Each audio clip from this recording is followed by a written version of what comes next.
Yo, what's up, guys? Teacher Paul up here, and today we have a coffee request. If you want to request a video, click over here or buy me a coffee. Link is in the description. And thank you guys so much for your support. Today's coffee request comes from Cecilia. Cecilia says, I don't know if you know this, but Denmark is home to the world's oldest amusement park, Bakken. No, I did not know that. And the third oldest Tivoli Gardens.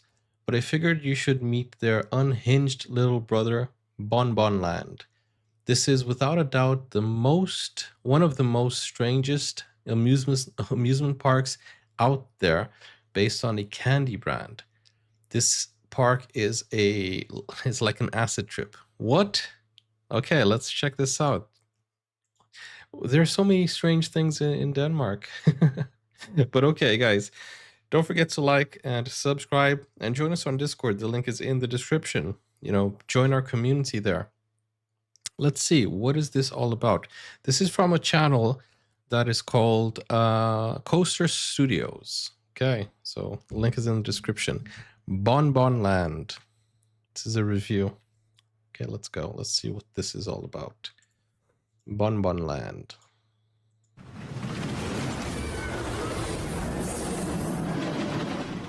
Imagine you're having a bad dream, and you wake up from that bad dream and discover that that bad dream was actually real. That's pretty much what BonBon-Land is in Denmark. This might be the strangest theme park in the world. It is so strange, it is funny. Essentially, the entire theme park is made up of these crazy character depictions and statues just scattered around the park. Everything is seemingly random. It doesn't make any sense. They're incorporated into the rides. They're just off of the pathways. Some of them are creepy. Some of them are cute. Mostly creepy, though. And you walk away from this place saying, what just happened? At least, that's certainly what I was thinking. I had the opportunity to visit BonBon-Land this past summer. It was my first time there. We spent about half a day at the park. I definitely felt like there was more here for kids than adults. There's a total of 4 roller coasters. The most extreme is a Gerstlauer Eurofighter. It was actually the first one ever built, and I think it kind of feels that way. It's definitely not the best, but still fairly extreme in comparison to the rest of the attractions that you'll find at walking around here. A little background though, BonBon-Land is actually based off of this famous candy in Denmark. They're known for their funny names like dog farts and seagull droppings, sewer sludge, seagull droppings. Fish. This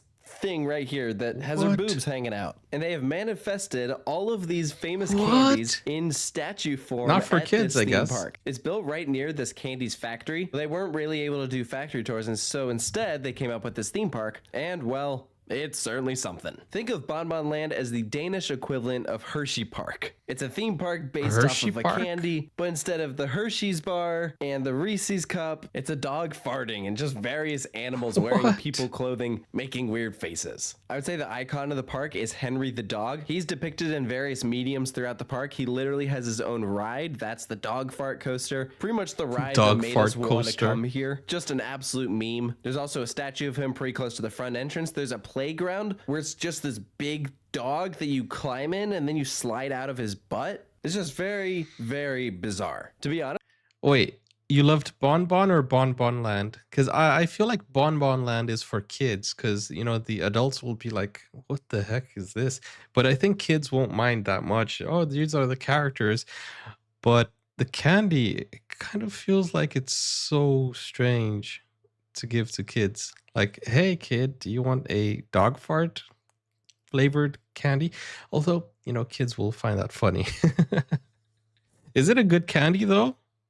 Honest walk around BonBon-Land reminded me of some of the theme parks I got to visit in Japan, because those were strange, but honestly this might be more weird than some of those places. There were not a lot of people here. It was very empty. I feel like that almost added to like the creepiness factor of it. The way some of the rides were set up was very reminiscent of like a carnival. Oh, it's a front. Depending on how much you like carnivals, I'm not usually a big fan of those kind of places, but as I was walking around, a lot of the attractions felt temporary. It's just such an interesting contrast from some of the other Denmark theme parks, which are very nicely landscaped, beautiful settings and locations. Everything aesthetically looks great. I don't know if I would really say that for anything here. Again, I understand that this park is probably a bit more geared towards kids. I think they'd probably get a lot of enjoyment around some of this stuff, but as an adult, I'm looking at some of this and I'm like, ugh. I don't know about that. But That I'll is kind of go through a creepy. couple of the rides that they have here. So I mentioned they have 4 roller coasters. One of those is a Gerstlauer spinning coaster. They have a Zero Tivoli Nice. that's got the super, super long train. Goes way out there. That's Whoa. one of the nicer looking attractions. There's a Fabry Drop Tower, a Zamperla Disco, not the large version. That one's themed to a big albatross. So it's got this giant bird out front of it. There's a 4D film. We didn't get a chance to do that one, but that's right at the front of the park. There's also a dark boat ride here called the Sea Lion. Unfortunately, that was closed for us, which is too bad because we could see a lot of the theming from the pathway. Is he and actually pooping in looked the like Tower of probably the Pisa? best themed attraction here. I have no idea why it wasn't open. So I was a little bummed that we didn't get a chance to experience that. There was also a Frisbee here that unfortunately was closed as well. So I wouldn't say there's a ton Frisbee? of attractions here. It doesn't seem like the park gets a regular stream of investment. A lot of the attractions here did look like they've been around for a while, but maybe it's just based off of how well the park does. I'm not sure what their regular attendance looks like, although based off of the crowds we saw,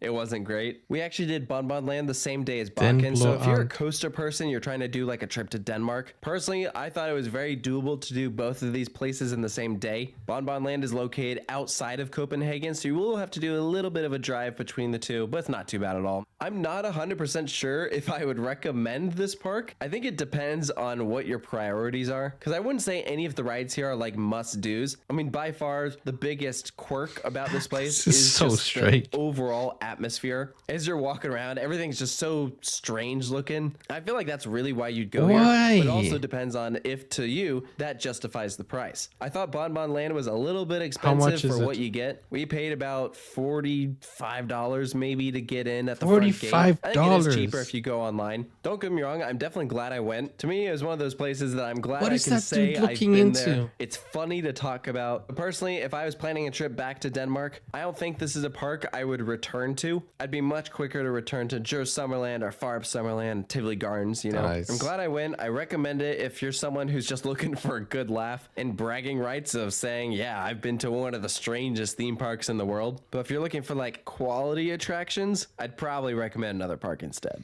Okay, but where's all the candy? They should have at least like a candy fountain or you know something like that, like those chocolate factories where you can actually go and get the chocolate, or the like the M&M store.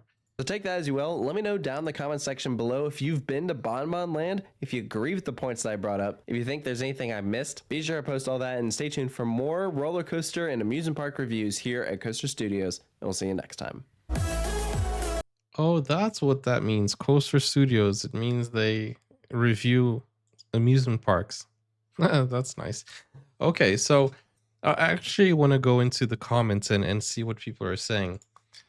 I don't think you guys will be able to read. Let me see. Let me zoom in. This is a little tip for anyone wanting to visit Bakken and BonBon-Land too. New train service. Yeah, okay. It's an actual tip. I thought it was kind of like...